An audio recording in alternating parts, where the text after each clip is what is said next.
दोस्तों इस वीडियो में हम ऐसे गैंगस्टर की बात करेंगे जिसने पूरे पंजाब में 15 साल तक अपना सिक्का जमा कर रखा। इस गैंगस्टर ने साल 2000 से लेकर 2015 तक पंजाब पुलिस की नाक में दम करके रखा था। इस गैंगस्टर का नाम था सुक्का कालू। सुक्का को यह नाम उसके दोस्तों और उन लोगों ने दिया था जो सुक्का के साथ आपराधिक मामलों में साथ रहते थे, यानी उसके गैंग मेंबर्स। भारतीय मीडिया के अनुसार उसको ये नाम अपने गांव के नाम से भी मिला था। वैसे सुक्का के पिता ने सुक्का को एक बड़ा प्यारा नाम दे रखा था, सुखवीर सिंह। दोस्तों आपका स्वागत है प्रिंस शर्मा फैक्ट के एपिसोड नंबर 3 में। दोस्तों सुखवीर का जन्म 27 जून 1987 को पंजाब के कालवा गांव में हुआ, जो पंजाब के कपूरथला जिले में पड़ता है। सुखवीर के पिता का नाम सुदर्शन सिंह और मां का नाम हरजिंदर कौर था। सुखवीर का सिख परिवार बड़ा ही सुखी परिवार था। सुखवीर का एक भाई भी था। सुखवीर के पिता खेती करते थे, मां एक घरेलू महिला थी। सुखवीर के गांव की एक खासियत थी कि यहाँ के लोग ज़्यादातर एनआरआई थे। इस गांव के हर परिवार का कोई ना कोई सदस्य विदेश में रहता था। इसी वजह से सुखवीर के माता पिता का भी यही सपना था कि वो भी विदेश जाएं और विदेश जाकर कुछ अच्छा काम करें जिससे ज़्यादा आमदनी हो और घर की माली हालत ठीक हो जाए। ऐसा होता भी क्यों नहीं, क्योंकि सुखवीर के चाचा और बड़े चाचा भी अमेरिका में रहते थे और सुखवीर के चाचा भी यही चाहते थे। इसलिए सुखवीर के चाचा अमेरिका में सुखवीर के माता पिता के वीज़ा का इंतजाम करने में लगे हुए थे। एक लंबे समय के बाद सुखवीर के माता पिता को वीज़ा मिल गया, मगर सुखवीर को कोई वीज़ा नहीं मिला। इसका कारण था क्योंकि सुखवीर के पास कोई पासपोर्ट जैसी कोई चीज़ नहीं थी। असल में 17 साल की उम्र में सुखवीर का नाम पुलिस थाने में लिख गया था, वो भी लड़ाई झगड़े में। मगर ये कोई इतना सीरियस केस नहीं था, ऐसा आमतौर पर होता रहता है। युवा अवस्था में बच्चों में अक्सर मारपीट हो जाती है।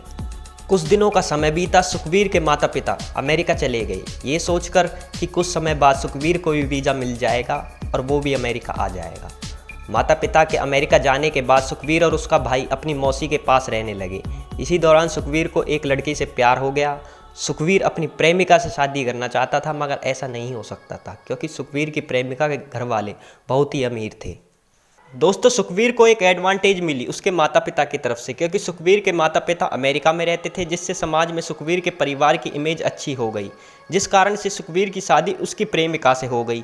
सुखवीर की प्रेमिका के घरवाले भी यही चाहते थे कि उनकी बेटी को भी एक वीज़ा मिल जाए जिससे उनकी बेटी का भविष्य अच्छा हो, और हुआ भी कुछ ऐसा ही। सुखवीर की प्रेमिका जो उसकी बीवी बन चुकी थी, उसको ऑस्ट्रेलिया का वीज़ा मिल जाता है और सुखवीर की बीवी ऑस्ट्रेलिया पहुंच जाती है नौकरी करने के लिए।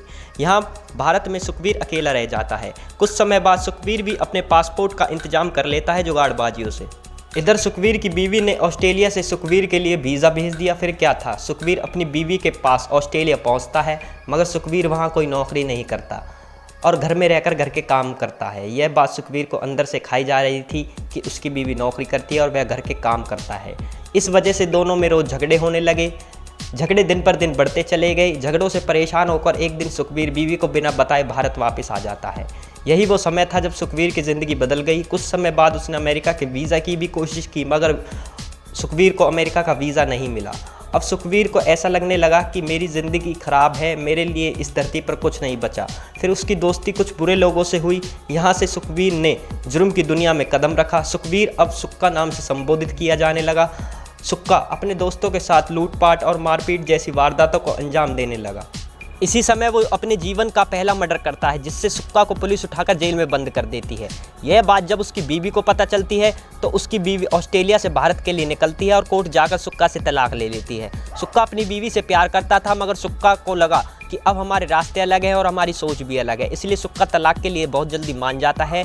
कुछ समय बाद सुक्का अपना गांव छोड़कर जालंधर पहुंच जाता है, जहां वो नए दोस्त बनाता है और फिर लूटपाट मारपीट जैसी वारदातों को अंजाम देता है। इस बार सुक्का एक प्रधान का मर्डर करता है। उसके बाद मर्डर करना उसके लिए एक आम बात हो जाती है। इसी दौरान उसके ऊपर 60 से ज़्यादा मुकदमे हो जाते हैं।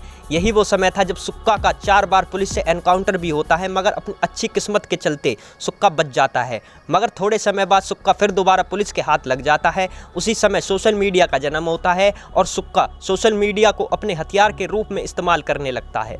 सुक्का फेसबुक पर 3 अकाउंट बनाता है और जेल के अंदर की फ़ोटो वीडियो फेसबुक पर अपलोड करने लगता है। वो अपने द्वारा किए गए गुनाहों का बखान भी अपनी वीडियोस में करने लगा। देखते ही देखते सुक्का के फेसबुक पर लाखों की संख्या में फैन बेस तैयार हो गया। सुक्का अपने दुश्मनों को फेसबुक के जरिए धमकी देने लगा। कुछ लोगों के लिए सुक्का हीरो भी बन गया। सुक्का की इन करतूतों से पुलिस परेशान हो रही थी, क्योंकि जेल में मोबाइल अलाउड नहीं है, मगर ये सब काम सुक्का पुलिस की मिला भगत से जेल में कर लिया करता था। कुछ समय बीता और सुक्का का नाम पंजाब की मोस्ट वांटेड लिस्ट में सबसे ऊपर आ गया। सुक्का एक नामी गैंगस्टर बन चुका था। कुछ दिनों तक ये सिलसिला चलता रहा। एक दिन सुक्का पुलिस कस्टडी से भागने में कामयाब होता है। भागते भागते सुक्का की मुलाकात उत्तर प्रदेश के एक गैंगस्टर से होती है जिसका नाम यामीन था। सुक्का और यामीन उत्तर प्रदेश में लूटपाट मचाते हैं और दोनों मिलकर एक जौहरी की दुकान को लूट लेते हैं। दोनों ने दुकान से भारी मात्रा में सोना चुराया था।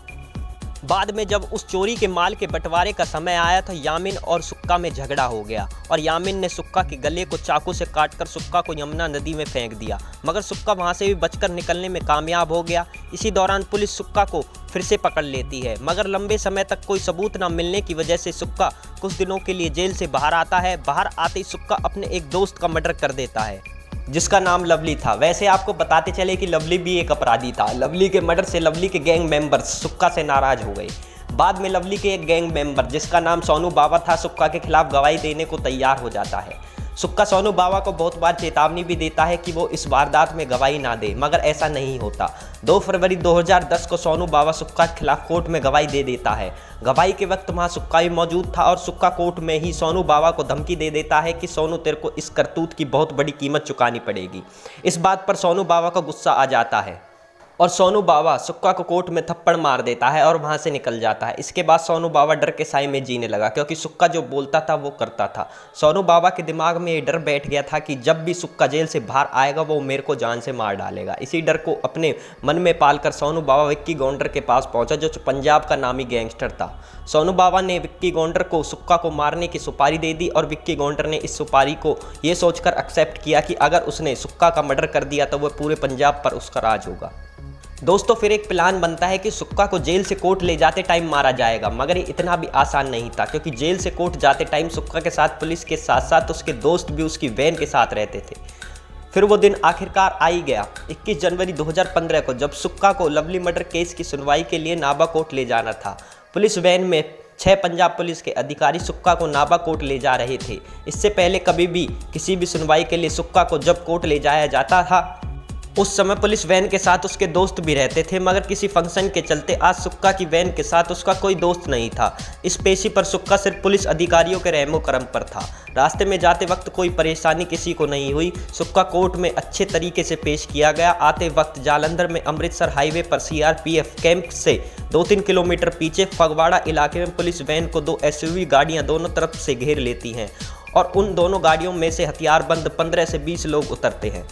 ये लोग पुलिस वैन से सारे पुलिस अधिकारियों को बाहर निकालते हैं और हथियारों के दम पर पुलिस अधिकारियों के हथियारों को लूट लेते हैं। अब पुलिस अधिकारी तमाशा देखने के सिवाय कुछ नहीं कर सकते थे। फिर इन बदमाशों ने अपनी अपनी बंदूकों की नाल सुक्का की तरफ की और गोलियां चलानी चालू की। 10 मिनट तक गोलियों की बारिश सुक्का पर की जाती है। जब बदमाशों को यकीन हुआ कि सुक्का मर चुका है, बदमाश वैन खोलते हैं और सुक्का की बॉडी को बाहर निकालते हैं और रोड पर फेंक कर उसकी बॉडी के ऊपर डांस करने लगते हैं। डांस करने के बाद वो बदमाश पुलिस अधिकारियों को उनके हथियार वापस करते हैं और वहाँ से अपनी अपनी गाड़ियों में निकल जाते हैं। अगले दिन ये खबर अखबारों की ब्रेकिंग न्यूज़ बन जाती है। खबर मिलते ही सुक्का के घर वाले भी भारत वापस आकर ये बताते हैं कि सुक्का ने ये बात एक लेटर के जरिए उनको बता दी थी कि उसका मर्डर हो सकता है, वो भी जेल से कोर्ट जाते समय, और सुक्का का ये अनुमान सही निकला। इस खबर ने पूरी मीडिया को हिलाकर रख दिया। इस वारदात के बाद पंजाब पुलिस ने इस वारदात से जुड़े 11 बदमाशों के ऊपर सर्च ऑपरेशन जारी किया जिसमें विक्की गौंडर और प्रेम लाहौरिया की पुलिस मुठभेड़ में मौत हो गई थी। इन 11 बदमाशों में से एक भागा हुआ था। 8 बदमाशों को अदालत ने 2019 में बरी कर दिया। अदालत ने अपने इस फैसले पर बयान दिया कि सुक्का की बॉडी से जो गोलियां मिली है वो इन बदमाशों की बंदूकों से नहीं चली, और पुलिस के बयान के अनुसार बदमाशों ने जिन 2 एसयूवी कारों की बात की है उसमें से एक कार अभी तक नहीं मिली है और एक एसयूवी कार में इतने लोग नहीं आ सकते। आखिर में इस वारदात से ये साबित हुआ कि सुक्का के मर्डर की प्लानिंग में पुलिस भी शामिल थी। दोस्तों आपको क्या लगता है कमेंट में बताएं। आज इस वीडियो में हमने आपको पंजाब के नामी गैंगस्टर सुखवीर सिंह सुक्का कालून के बारे में विस्तार से बताया है। अगर आपको ये वीडियो अच्छी लगी हो तो चैनल को सब्सक्राइब कीजिए और वीडियो को लाइक कीजिए। मैं प्रिंस शर्मा आपसे विदा लेता हूँ। जय हिंद, बाय।